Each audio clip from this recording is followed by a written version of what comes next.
Abandonné depuis des lustres, Mbuji-Mayi au Kasaï oriental doit rayonner et se développer à l'instar des grandes villes des autres chefs-lieux des provinces de la RDC.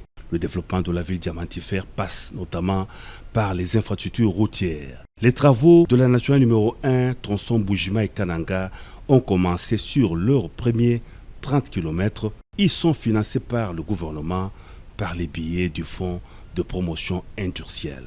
Le projet qu'on est en train de réaliser aujourd'hui, c'est le projet Mbuji-Mayi-Kananga, route de 188 km.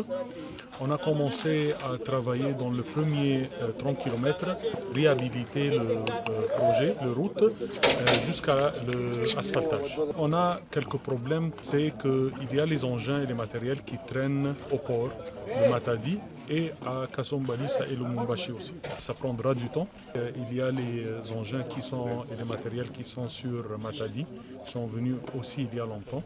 Des bitumes, des engins, des bulldozers, grues et la machine asphaltage. Et ça prendra aussi longtemps. Voirie urbaine, les travaux se poursuivent à travers la ville de Mbuji-Mayi. Les principales artères prennent une cure de jouvence. Le cas de l'ex-avenue État-Major, débaptisée avenue Maman Marthe Kassalo.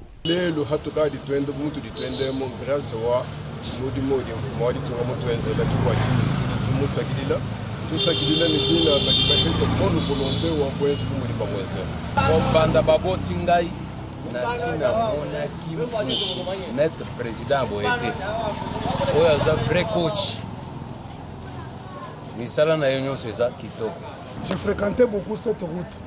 Elle était appelée auparavant avenue État-Major. Actuellement, on l'appelle l'avenue Marthe Kassalo.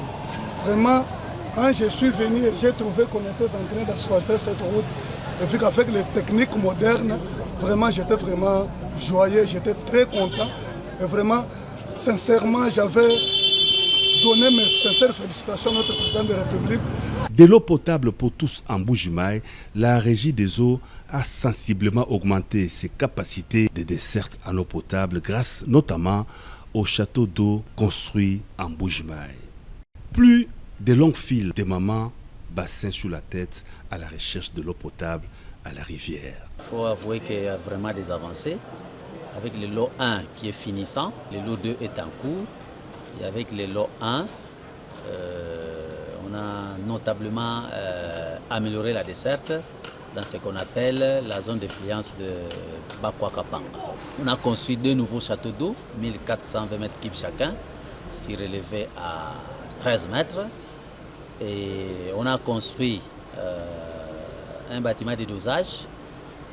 On a construit une nouvelle station MTBT. On a posé plus de 182 km de conduite dans cette partie de la ville et 500 bonnes fontaines qui sont déjà en service. C'est fini pour aller chercher l'eau parce que nous donnons de l'eau chaque jour.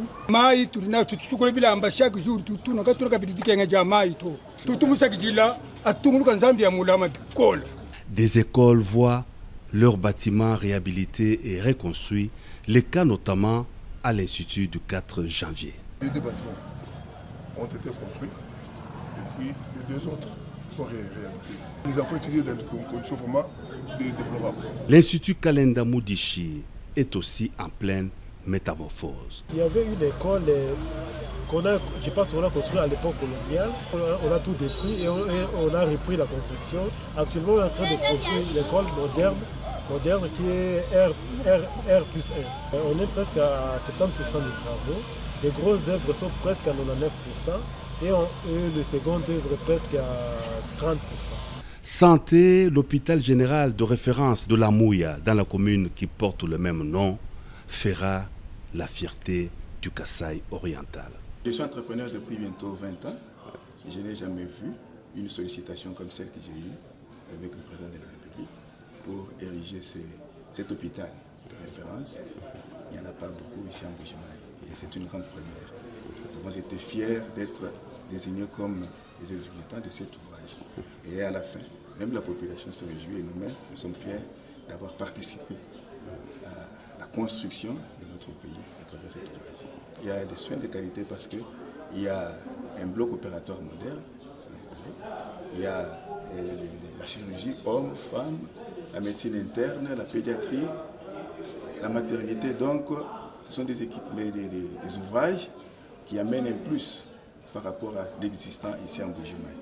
Et je pense qu'avec les équipements modernes qui vont aussi accompagner cet ouvrage, vraiment, on n'aura pas besoin d'aller ailleurs parce que tous les services seront disponibles ici.